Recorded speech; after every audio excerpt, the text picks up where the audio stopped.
வணக்கம். தமிழ்நாட்டினுடைய மிகச்சிறந்த அறியப்படாத என்ற அறிஞர்கள்னு பெரிய பட்டியலே போடலாம். இது என்ன அறியப்படாத அப்படின்னா, இப்போ இன்றைக்கி இருக்க எழுத்தாளர்களுடைய பேரே பலவருக்கு தெரிய மாட்டேங்குது. ஆனால் தமிழுக்காக உழைத்த பெருமக்கள், இப்போ உதாரணமாக ஊவே சாமிநாதையர்னால் பல பேருக்கு தெரியும். ஏடு தேடிய பெருமகனார், சி.வை. தாமோதரம் பிள்ளை, இவங்களெல்லாம் தெரியும்.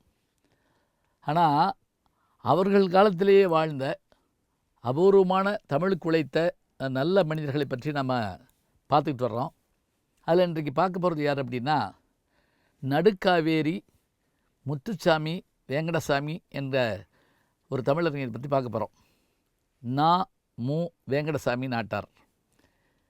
இவர் 1884ஆம் ஆண்டு நடுக்காவேரி, அதாவது தஞ்சை மாவட்டத்தில் திருவையாறுடைய பிரிவில் நடுக்காவேரி என்கின்ற ஊரில் பிறந்தவர். இவருடைய இயற்பெயர் வேற ஒரு பேர் வச்சுருந்தாங்க, சிவபிரகாசம் அப்படின்னு பிறந்தபோது வச்சுருந்தாங்க. அப்புறம் இவருக்கு சின்ன பிள்ளையாக இருக்கப்போ ஒரு உடம்பு முடியாமல் போயிட்டதுனால திருப்பதி வெங்கடாஜலபதிக்கே இந்த பெற்றோர்கள் வேண்டிக்கிட்டாங்களாம்.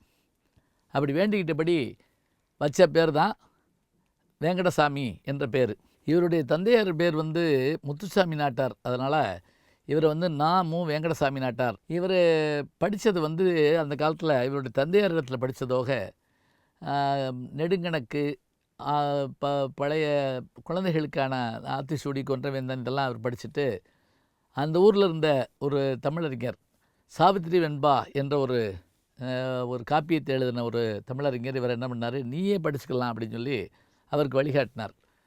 அப்புறம் தானே தமிழ் பயின்ற இவர் என்ன பண்ணார் அப்படின்னா, 1905, 6, 7 அந்த 3 ஆண்டுகளில் அப்போது 4ஆம் தமிழ் சங்கமாக விளங்கிய மதுரை செந்தமிழ் கல்லூரி, இன்றைக்கி செந்தமிழ் கல்லூரி, அந்த 4ஆம் தமிழ் சங்கத்தை நிறுவியவர் யாருன்னு கேட்டால் பாலவனத்தன் ஜமீன்தார் பாண்டித்துரை தேவர் அவர்கள். அங்கே பிரவேச பண்டிதம், பால பண்டிதம், பண்டிதம் என்ற 3 இதையும் அங்கே தான் முடித்தார். அதில் என்ன பெருமை அப்படின்னு கேட்டிங்கன்னா, என்னுடைய தந்தையாரும் அங்கே தான் படித்தார். அவரும் அந்த பண்டித வித்வான்கிற பட்டத்தை அங்கே தான் 1933 படித்தார். இவர் 1905, 6, 7களில் படித்தார். பிறகு திருச்சியில் பிஷப் பீபர்களூரில் கொஞ்ச நாள் வேலை பார்த்தார். அதுக்கு பிறகு கோவையில் சென்று ஒரு பள்ளியில் வேலை பார்த்தார். அண்ணாமலை பல்கலைக்கழகம் இவரை அழைச்சி பெருமைப்படுத்துச்சு. எல்லாம் முடிச்சுட்டு வந்த பிறகு என்ன பண்ணார், தஞ்சையில் கரந்தை தமிழ் சங்கம் என்று உமாமகேஸ்வரன் அவர்களால் உருவாக்கப்பட்ட அந்த தமிழ் சங்கத்தில் 4 ஆண்டு காலம் எந்த ஊதியமும் பெற்றுக்கொள்ளாமல் தமிழ் பணி செய்தார். அப்போ தான் இவரை சந்தித்தது யாருன்னு கேட்டிங்கன்னா, 1912ஆம் ஆண்டு மகாகவி பாரதி இவரை போய் சந்திக்கிறார். சந்தித்து சிலப்பதிகாரத்தில் இவர்கிட்ட பாடம் கேட்டாராம். 2-3 நாள் உட்காந்து தொல்காப்பியத்தை பற்றியும் கேட்டுக்கிட்டார். அதனால தான் பின்னாடி அவர் எழுதுகிற போது நெஞ்சையல்லும் சிலப்பதிகாரம் என்றோர் மணி ஆரம்படைத்த தமிழ்நாடுன்னு அவர் எழுதுகிறாருன்னா, இவரை போன்றவர்கள் அவருக்கு அந்த நல்ல விஷயத்தை அறிமுகப்படுத்தியிருக்கிறாங்க. அதே போல் குழந்தைகளுக்கான இலக்கியம் சொல்லக்கூடிய 7 இளம் தமிழாகிய ஆத்திசூடி, கொன்றைவேந்தன், நீதிநெறி விளக்கம், இன்னும் வரிசையாக சொல்லிகிட்டே வரலாம், உலக நீதி, இதுக்கெல்லாம் நல்ல உரை எழுதினார். அதோடு இவருக்கு பெரிய சிறப்பு என்ன அப்படின்னா, சிலப்பதிகார உரை, அதான் ரொம்ப முக்கியமான ஒன்று. நீதிக்கு நூல்களுடைய கொத்தாக ஒரு தொகுப்பு எழுதினார். சிலப்பதிகார உரையில் பழைய உரைகாரர்கள் அப்படின்னு ஒரு உரை உண்டு. அதுபோக இவருடைய உரைக்கு ரொம்ப பெருமை உண்டு. நாட்டார் உரை கிடைத்தால் கொண்டு வாருங்கள் அப்படின்னு அடிக்கடி என்னுடைய ஆசிரியர் பரமசிவன் பேசிக்கிட்டே இருப்பார். வெங்கடசாமி நாட்டாருடைய உரையை தான் நம்ம படிக்கணும் அப்படிம்பார். அப்படியான நல்ல ஒரு தமிழறிஞர். அந்த காலத்தில் இவருக்கு ஒரு கனவு இருந்ததா.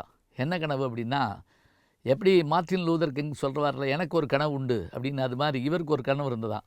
தமிழுக்குன்னு ஒரு பல்கலைக்கழகம் இருக்கணும் அப்படின்னு நினச்சாராம். அப்படி அவர் நினச்ச நினப்பு எப்போ நிறைவேறுச்சுன்னா, 1980ஆம் ஆண்டு நிறைவேறுச்சு.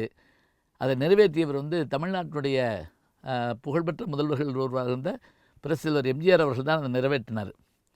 அதுலேயும் 100 ஏக்கர் நிலம் கேட்டாங்களாம். 1000 ஏக்கர் நிலம் கொடுத்தாரா எம்ஜிஆர். இன்றைக்கி அந்த 1000 ஏக்கர் நிலத்தில் தான் தஞ்சை தமிழ் பல்கலைக்கழகம் இருக்குது.